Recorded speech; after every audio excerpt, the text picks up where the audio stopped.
your Listen Local station, right here on the northern beaches of Sydney. You can find us on your radio dial at 88.7 and 90.3 FM. Can't get to a radio? No worries. You can always stream our program live from anywhere in the world at rnb.org.au.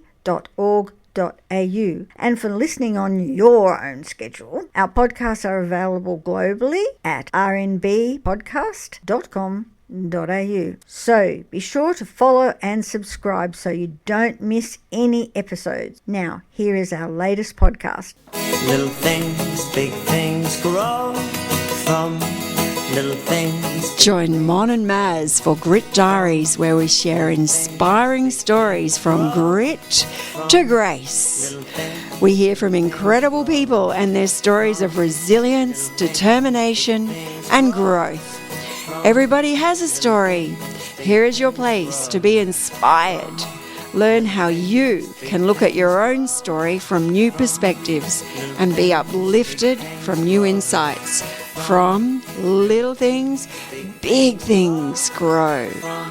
Welcome to the Grit Diaries, From Grit to Grace with Mon and Mazz, the show where we dive deeply into the stories of resilience, of courage, and the journey from struggle to triumph.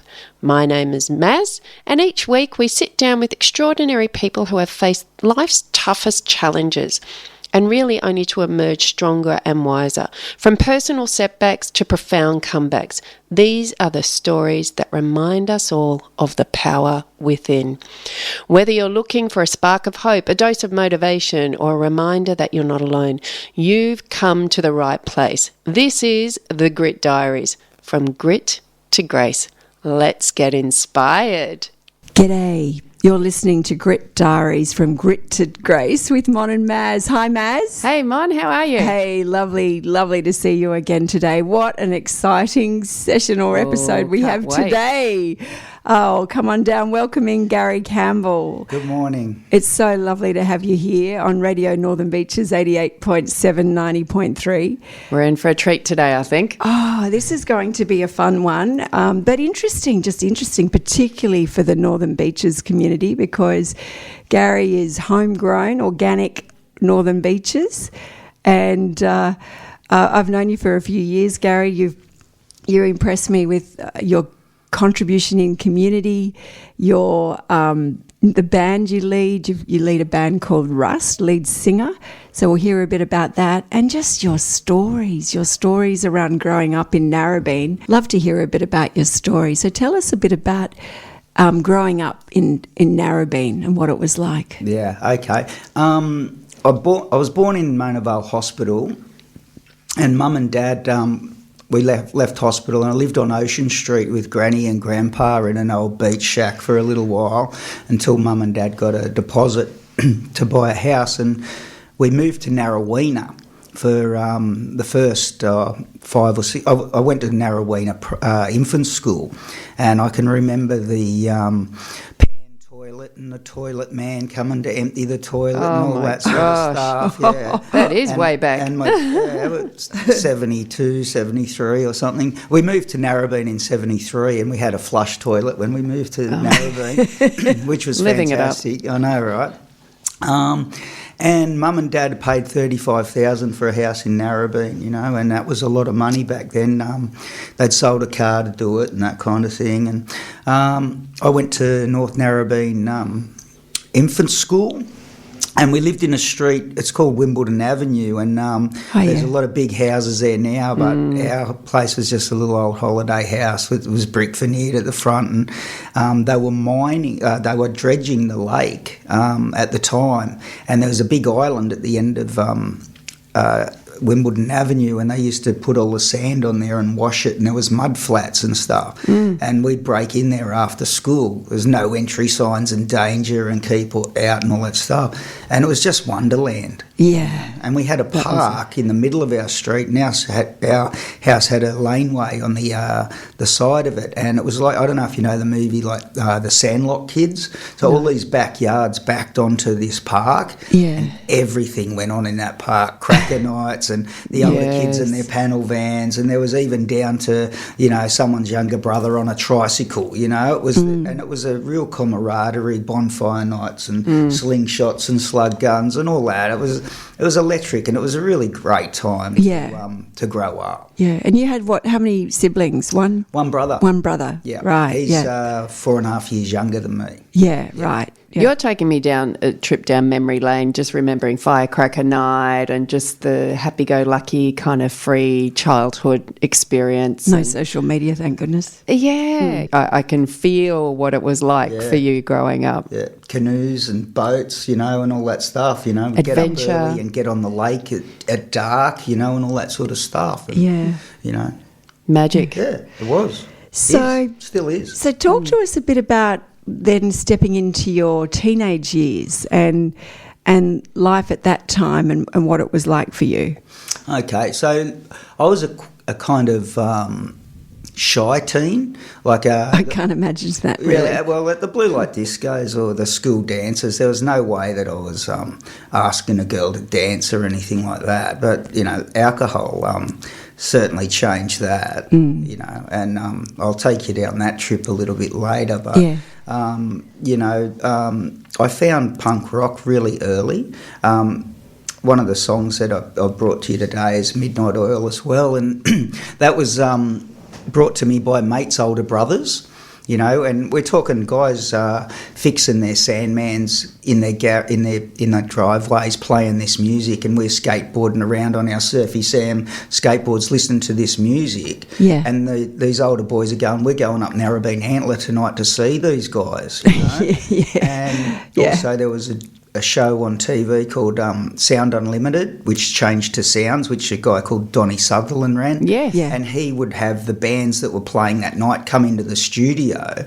and I'd sit there on a Saturday morning just in awe of these bands like the Angels and Midnight Oil that these older brothers had put me onto, you know. Yeah, yeah. And so I was very alternative from a really early age. Like, what struck you about that particular music as opposed to another sort of, you know, popular music at that time? What was it?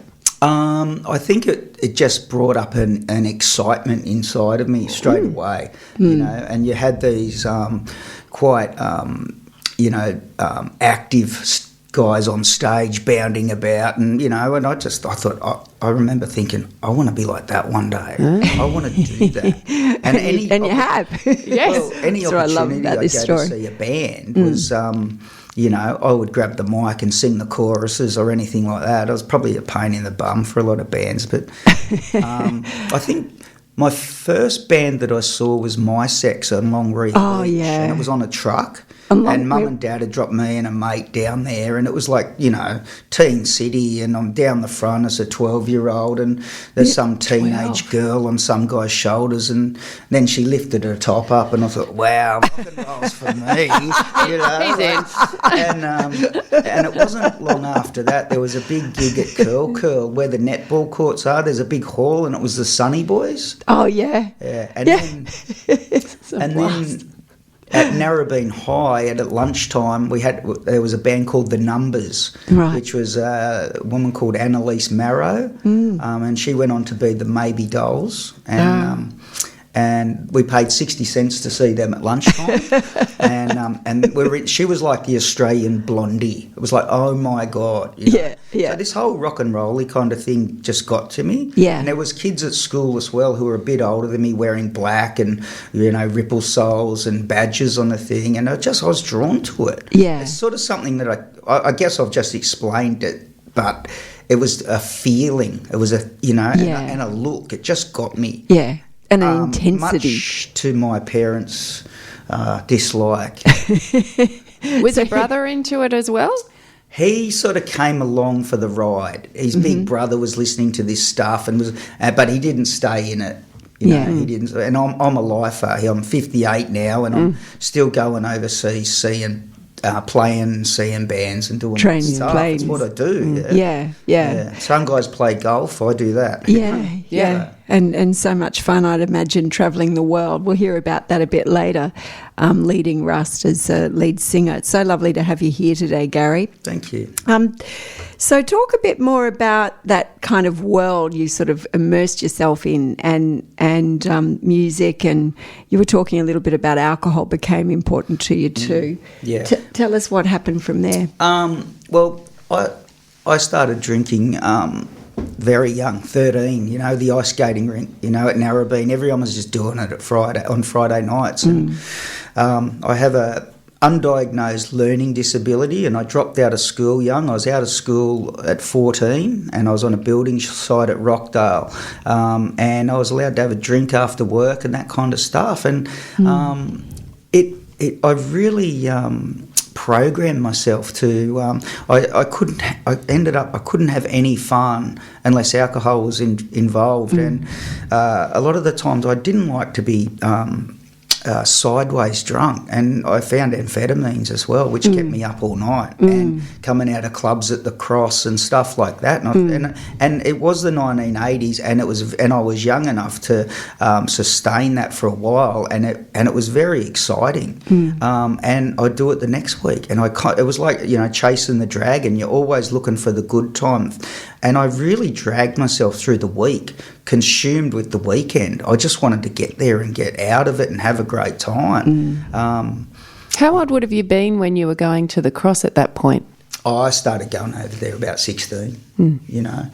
I was probably older than some of my friends, 17, and definitely got heavily involved in the Sydney punk scene. There was a lot of pubs and clubs and things over there, and underground bars that were holding gigs and stuff. There was even squats over there that had bands, like 10 bands on a bill, and you paid $4 to get in, and you took your own Goonie wine. Everyone was drinking. Heroin was not part of my story, but people were dropping off left, right and centre in the punk scene in the 80s through heroin, and a lot of the older guys were using it, and I was terrified of it. And, but thank goodness you were terrified of it. I probably would have liked it way too much. You wouldn't be here. Yeah. Punk scene was huge in the 80s, wasn't it? I just remember driving when we go to the airport through Surrey Hills and all those areas, the back roads, because we used to have to drive through that whole way to get to the airport. And it was big, wasn't it, in the 80s? Yeah. One of the songs that inspired you, that gave you, one of the Midnight Oil songs that you were lucky enough just to walk up to the Antler to hear. We were all lucky enough to do that. It was pretty special, wasn't it, with Peter Garrett?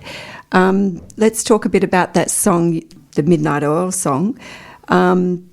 Talk to us a bit about it. Okay. I'll go back to what I said before. Was I remember seeing the film clip, and a lot of it was live, and Back on the Borderline was the song, and it was Sweat in a divey pub, and Peter Garrett was just electric on stage, and Back on the Borderline, I think it's very Australian kind of lyrics, and it has the pace for me, and it excites me. It really does excite me. This song I've been listening to for over 40 years now. Wow. And still it's gives one of you my that. most played albums still. It's on Radio Northern Beaches, 88.7, 90.3. And we're here with Gary on the Grit Diaries. Thank you so much for being with us today, Gary.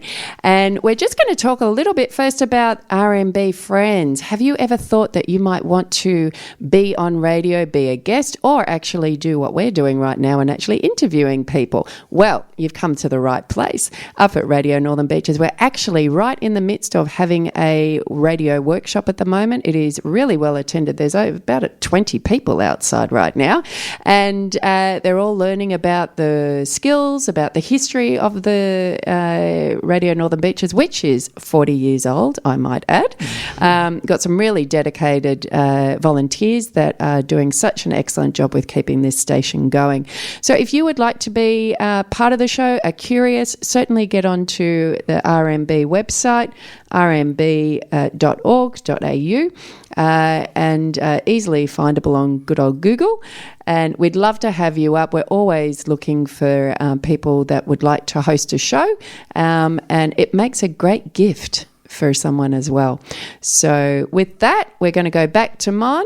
Okay, thanks, Mazz. You're listening to Grit Diaries, Grit to Grace. We have Gary Campbell, lead singer of Rust Band, a local, very, very local Northern Beaches, born and bred. And we're really listening to Gary's story of growing up in Narrabeen and stepping into the punk world and the adventures of what was around and abound in Narrabeen, being so fortunate to be able to walk down the road to hear Midnight Oil and how they were impressive, back to the that song we just listened to, and how that led you to kind of finding punk rock and going, right, that's my mojo, that's what I'm, my dharma. I'm going to be a lead singer of a rock band.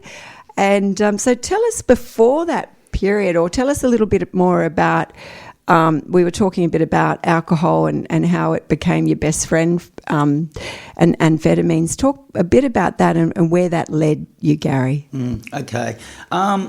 So, sorry. I ended up living in a house with a group of guys, punks, behind a old nightclub in Monavale called the Rock Lily.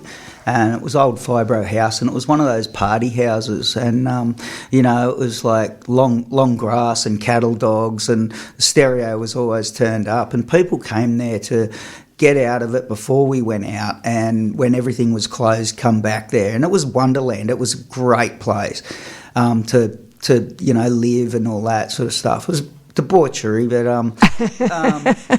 it's part of my story, and I loved it. I really did love that lifestyle. I really did. One Monday morning, I got up and I'd had a sideways weekend, which was no different to the one before or the one before that. And I got down to the paper shop to buy my cigarettes and a can of Coke, with good breakfast. Feeling a bit dusty on a Monday morning off to a building site, and I had a panic attack. And I didn't know what hit me. I was literally hiding behind the shops crying. My heart was thrashing. I was sweating profusely, clammy hands. Everything was amplified, and I thought I was dying. I had no idea what had come and hit me. You wouldn't have known at that time that's what was happening, that you were actually... Most people don't. They think they're dying. Yeah. I thought my heart is going to explode. I will, expire here. And I, terrified, absolutely terrified. How old were you? I would have been 22. Yeah, wow. 22. Yeah. And what happened for me was my life changed forever there, right there and then. I ended up in a doctor's surgery that afternoon. I couldn't tell the boys what was going on. It was just like that. You don't talk. And the doctor said to me, he said, "Hey, son, you need to lay off the booze and stop doing the drugs that you're taking." And, back in, the mid-late 80s, I was horrified that this guy had picked that I was taking drugs, because that was a secret. You didn't say anything to him, but he picked it. No, and I was shaky and all that stuff, and I always monitored my hands. I'd get up in the morning and we'd have our, cigarette at home or whatever before we'd go to work, and the boys would go, "Look at your hands, they're shaking," and I'd think, yeah, I've got Parkinson's disease or something's going on, Anyway, I pushed through it, and so this doctor told me to lay off and I did for 6 weeks, and, the shakes stopped and all that, and I calmed down a bit, but after that 6 weeks, I thought, I'm all right now, and after that, drinking and partying the way that I did, there was always consequences. This fear and anxiety came up after me. The hangovers were like putrid, toxic, and I'm 22. And, I stayed that way for a couple of years, and the panic attacks got worse. Started to be terrified to walk into Woolworths. Wow. And then I'd have a couple of drinks, and I'd feel amazing. I was like, I'm back, And my nervous system had been, damaged from amphetamines and excessive drinking and stuff. And, I'd been in a relationship with my life was unmanageable. I'd been in a relationship, hadn't been in a relationship with a girl, but we'd had a child. And I thought I need to pull up and I need to, get my act together and straighten out. And I went to see her and said, do you want to make a go of it and get out of the house with the boys? And we ended up, we got a house together and all that sort of stuff. And, it just got worse. I'm drinking cask wine at home instead, and I can hear the parties in the valley at Narrabeen. You could smell the smoke, and hear the bands in the backyards. And I'm thinking, why aren't I down there? Why, Yeah, I've got had a bit of FOMO. I've got another kid on the way, and she's saying to me, I think you've had enough.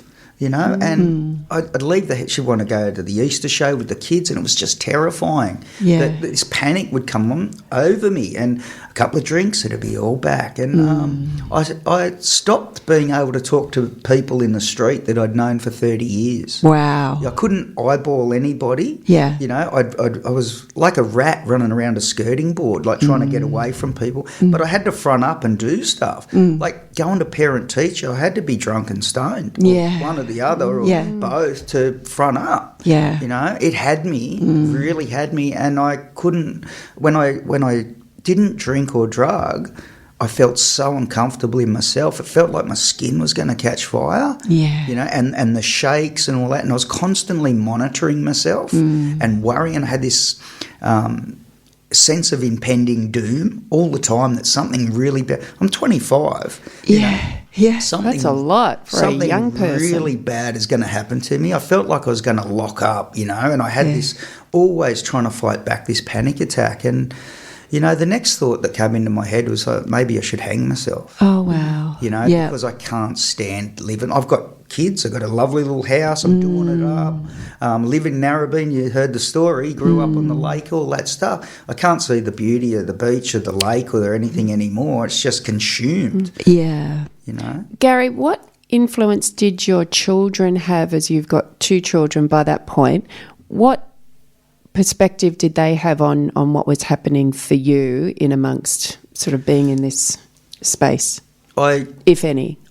I think it was very normal for them to see me drinking. Like I was the kind of guy that sent his 2-year-old to the fridge to get a beer for him, that kind of stuff. Drinking was just part of their lifestyle because they hadn't known any different, and I guess that just becomes the normal thing, and all our friends drank heavily. Yeah. We had a 1-year-old. Very acceptable on the northern beaches. Birthdays was just huge, It was wasn't really about the 1-year-old. It was about, getting together and having a few drinks. And I really appreciate you sharing your story, Gary, because, the reason why we do this show is to, have stories that are relatable to the listeners, and maybe they know someone, maybe it is them, so that they can see what people have done to be able to get out. And if this is triggering anything for any of you out there, you can always contact Lifeline, and always reach out for help. So just know that you sharing your story is really helping somebody out there today. So, yeah. Yeah. So it sounds like it was a monster that had just got hold of you, Gary, and which alcohol can do for so many. And it's, we're one of the highest drinking cultures in Australia is the Northern Beaches. So it was probably... it's not like you had to find it. It was available, everywhere, wasn't it? It was just part of culture growing up. Yeah. And so getting to the depths of despair, what was the what made you sort of snap forward and go, no, this is not the way for me anymore? Look, it was a long journey into recovery. It was, I had... I could pull up on my own, like I mentioned before, with the doctor telling me, and it was 6 weeks, and there was one time it was 6 months, and I'd throw myself into fitness. I'd put bricks in backpacks and jog up hills. I'd be pumping iron at the gym and doing a kickboxing class and all this stuff. Be running the kids, on sand hills and doing all that stuff. But when I sat with myself, I was so uncomfortable. I was crazy, right? And So I'd pull up, but what for me is I couldn't stay stopped. It'd end up being my birthday or someone's birthday or, something, and I'd have a drink. And for me, it was like turning the switch on. Yes. And the switch was on, and it was like, wow, where have you been? Yes. And for me, I believe that I've got a beast in the cage. And once I turn that beast on, it's like dancing with the bear. It ain't over until something really bad usually happens, and I end up, charged by the police or in hospital, or my partner's left, or I've smashed the house. Who knows? Like, I am not responsible for my own behaviour once I pick up a drink, and I've got to always remember that, and where it takes me. I thought if I stopped drinking for a certain amount of time, I would have credit, and it would go back to like the glory days of when I was 15, 16. It was really working, but it's not true, and it's very cunning, and it might work for a little bit. So long story short is I was kickboxing in this guy's garage, and I turned up there with stitches in my face and bark off me, and I'd been punched out up Narrabeen Antler, and because I'd picked up after 6 months. And, the guy at the kickboxing class said, "What happened to you?" And I'd met this guy in the time that I wasn't drinking. I said, "Oh, I had a drink on the weekend." He goes, "Wow. Wow, packed a punch, literally. Wow, okay." And I told him a bit about me. He said, "Talk to me after the class." And what he said to me after the class was, he said, "I haven't had a drink for 7 years," and he was 30 and I was 31, and I looked at this guy who was a surfer, and I thought, wow, this guy's really fit looking and that, and I didn't know anybody that didn't drink. And if they didn't drink, I didn't trust them. Yeah, and that's that. And I wouldn't want to hang out with them because beige is not my thing. You know what I mean? You like a bit of colour. Excitement's my thing. Beige on myself. I was looking at that. Not quite. You've come to love beige. You've come to love beige. It's mushroom. It's not beige. We love the with mushies a bit too. of yellow there. You've got your yellow. You've Closest got your car key sunshine. to beige. Anyway, and he gave me some literature to a 12-step program. And, there was another domestic situation, a few more beers and a few more tears, and I ended up at a 12-step meeting, and that's what changed my life. Wow. Yeah. Wow. Yes. That's pretty powerful. Yeah, and I suppose for listeners out there struggling in any way with addictions, is there any kind of advice that you would share with them that you recommend for them to what can they do? Look, for me, it was definitely a gift of desperation. I had to go to the end of the end of the end, I don't think that's necessary. I think people know in themselves, what they're capable of, and you don't have to get off the elevator at the morgue. That's where I think that's going to be a take home. That's where I was going. Yeah. No, too many good lives are wasted, aren't they? The evidence in front of me, what alcohol did to me, if I stood in a court of law, it would, it was just disturbing what it did to me. But I had this thing inside my head that just pushed that all to one side for the price of a drink, to feel comfortable in myself, Do you think that there's sort of serendipity that there was that meeting that you've had with that fella and you've been able to see he was a young guy? Do you think that those things get placed in your life at particular times when you might be ready? Oh, I think I What's your spin on that? I think I was probably eligible a long time before that. But something happened. I was ready. Yes. I was ready. I had nowhere left to go, and that's often the case where you've got to get to. The gift of desperation. Feeling desperate, like, what can I do? I knew what happiness was. I knew where I come from and where I ended up, and I wanted back to that person to be happy and sort of, be able to go to the beach again and not have to take a drink into the movies. Yeah. That's what it was like. So the teacher arrived when the student was ready, and that got you into the journey. We're going to go into one of your songs soon, and Callum Park, Rust. So tell us a bit about your band Rust and then we're going into some pretty incredible music. So tell us a bit about, Gary, how Rust began, and we'll then go into the Callum Park song. Okay. I've been in bands since the mid-'80s, quite a few, and then in recovery, Rust was formed. And it's now coming up for 20 years. Wow. Yeah. 20 years. Later this year, it'll be 20 years of Rust. Yeah, right. We did an album called A Decade of Corrosion when we were 10 years. And this song, Callum Park, I believe the alcoholic thing is genetic, and my grandfather went through Callum Park. He was affected by the war, but also my father had a shocking upbringing. His mother was also an alcoholic, and she was dead at 53. Oh, 53. In a block of units at Narrabeen that I walked past every day. I remember going there, and I remember when she died, and her husband had left them long before when my father was 5 years of age. And my father used to tell me stories of visiting Callum Park. And when I got into recovery, I used to go over to meetings in Callum Park, and I remember walking around the grounds and trying to feel the grandfather walking around there and how solemn it would have been and that. So. I volunteered over there at the psychiatric hospital, and it feels pretty haunted, doesn't it? That whole area. Well, I have a brother that works at one of the rehabs there now, and he does overnight stays, and he said, it's definitely haunted. Yeah. You know.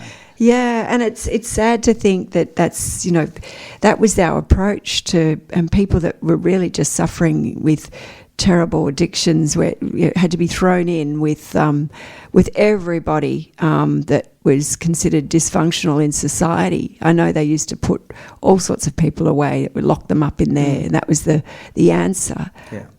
Interesting times. We're going to go to a community announcement about Women's Resilience Centre, which is situated on the Northern Beaches in Mona Vale. It's a place for women to reach out if they are in trouble. They do need help, particularly if they've experienced domestic abuse or trauma.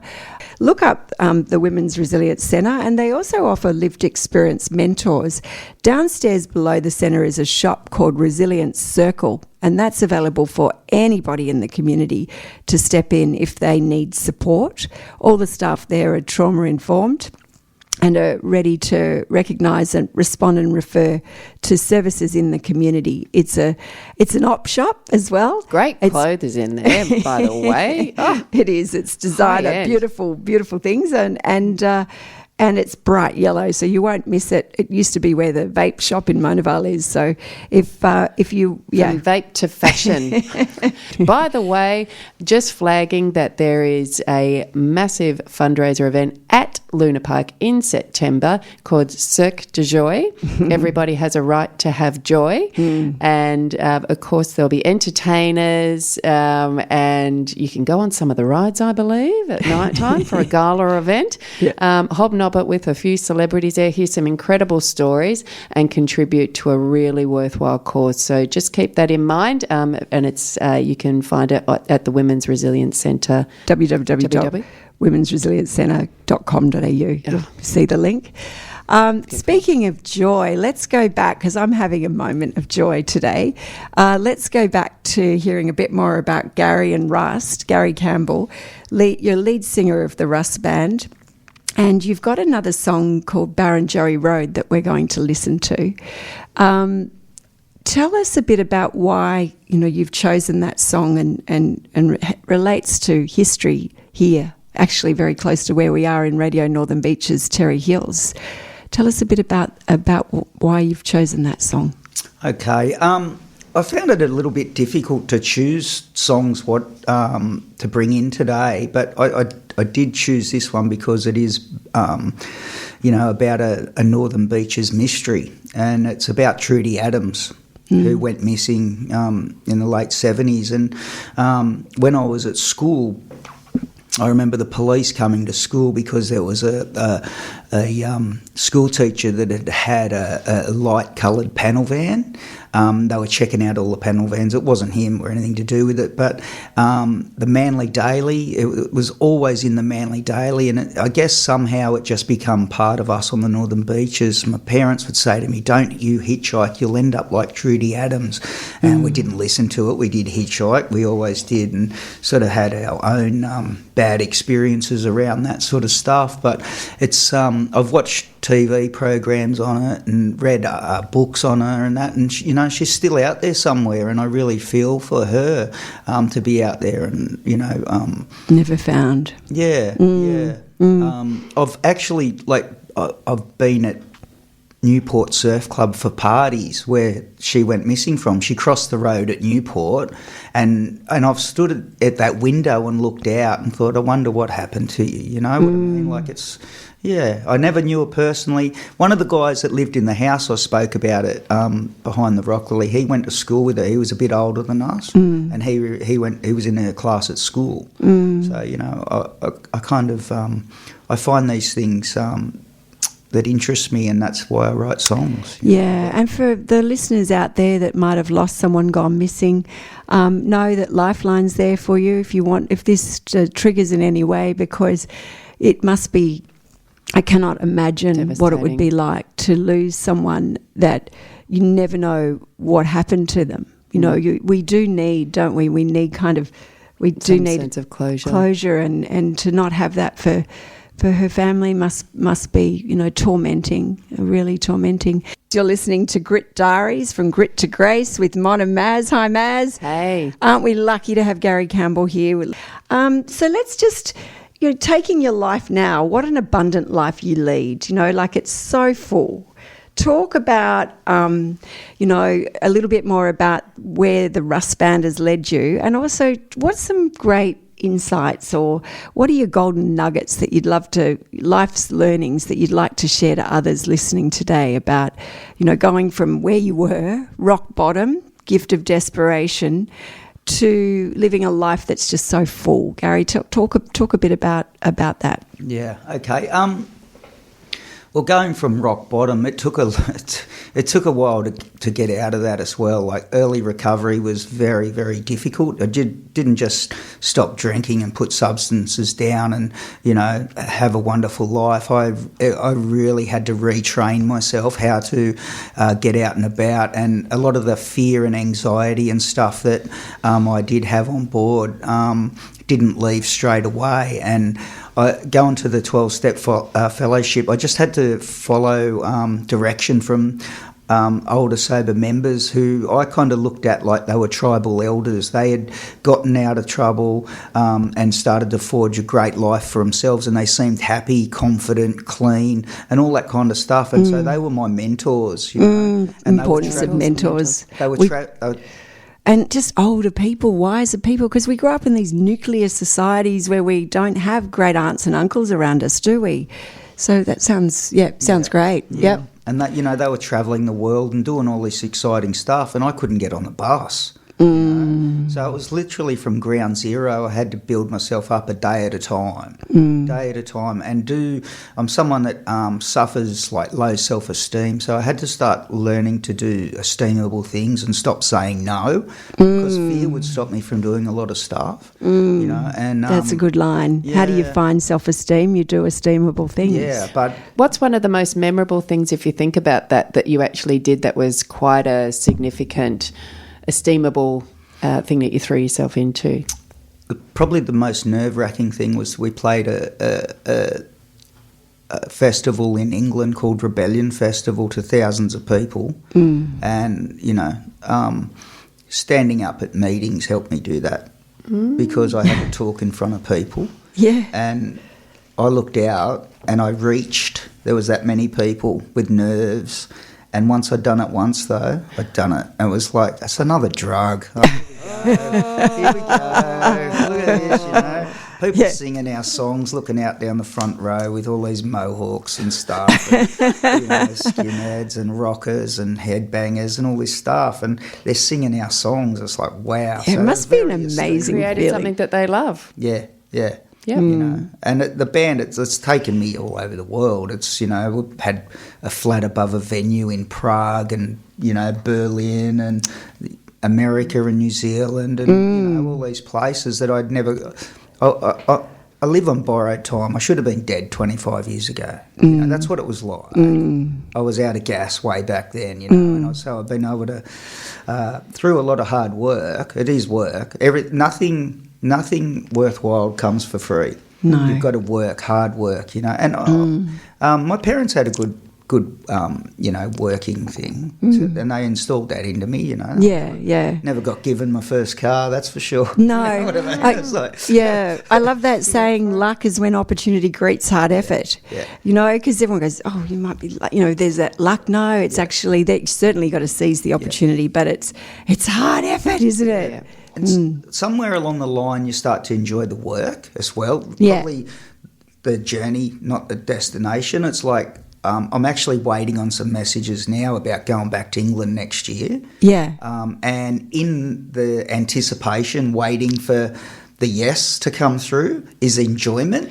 Yes. You know what I mean? Like, Yes. I'm always doing something, even a poster for the band. Like, I send my ideas off to the artist, and I'm waiting for it to come through, and I'm looking forward to it. Yes. You know? Yeah. That stuff, you just don't get it sitting at home doing nothing. Yes. You know, another, you know, TV show or something. So Yeah, say yes. Because you're actually part of it. So, you know, when you reference, you know, where you're not just sitting at home watching TV, because there you're just consuming and you have no control. You're just sort of visual Viagra, I call it. Yes, yeah. Wow. And Can I use that? she comes up with some surprising I'm gonna things steal sometimes, that one. doesn't That's she? going to be in a song. We'll have you back and we'll play it, and it was because of you.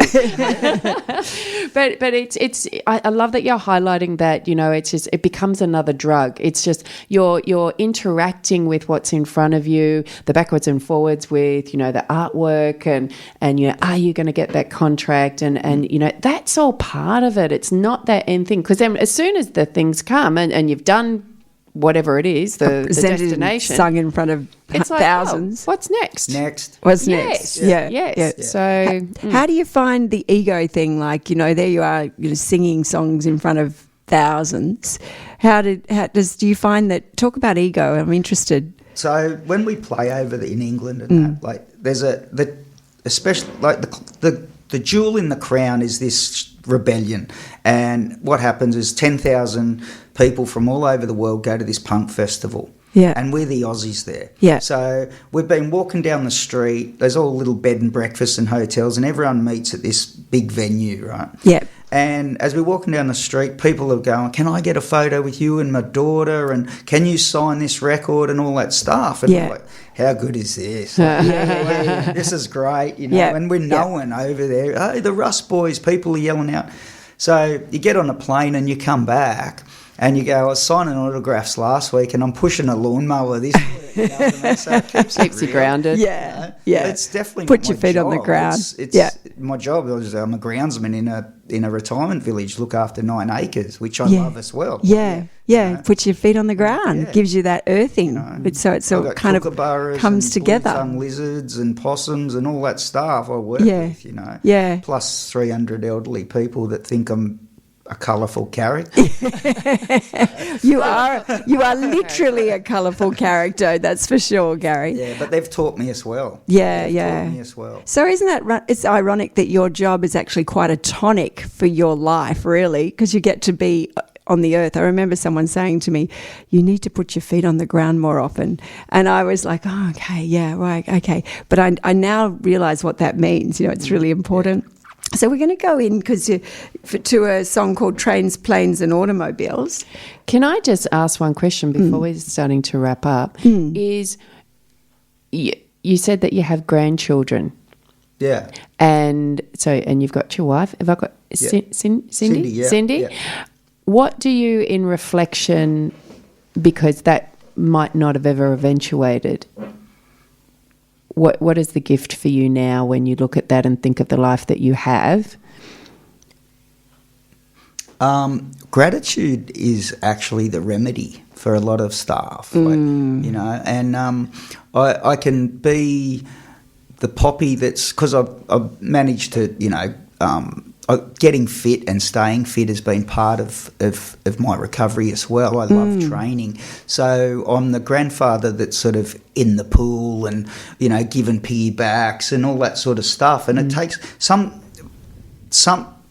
I was there for my children, but part of it I was there, but I wasn't present in my addiction. So somehow with these kids I'm able to give back a bit, and I'm there. I'm having Present. fun. I used to look at people in the park having fun with their kids and laughing and having a great time. I think, how do you do that? Well, I'm cracking a twist top and mine are running around thinking, I wish I was somewhere else. And these days I can, my life is that broad where I can be the grandfather. Like next week we've got a gig.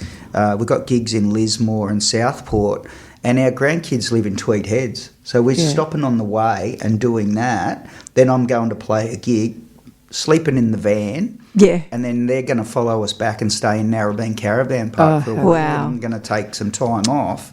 I'm going to get them on the lake in my kayak and do all that stuff. So, it's I'm living the dream. Yeah. I mean, Gary didn't walk in here with his bling and his big sunnies, and his Mr. Rockstar, He's pretty grounded and humble kind of dude. He's, and I think that in sharing his story, it's, I think it really highlights, you can have so many different parts of your life that, really fill your bucket in different areas, and each one feeds into another. The amazing life that you've had is in the sort of the rock star sort of space, feeds that creativity and that need to sort of express yourself in that way. Yeah. But then, look at what you're able to give with the grandkids as well. It is a tightrope of balance as well. And if I start going to one's, my wife quickly pushes me back onto the tightrope, to keep it all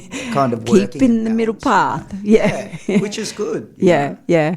So thank you, Gary. You're listening to Radio Northern Beaches 88.7, 90.3, Grit Diaries with Mon and Mazz. You've given some great anecdotes there for living an abundant life, seeking wise elders, finding mentors, focusing on your fitness, and just attitude being gratitude. They were three great kind of insights that you've shared.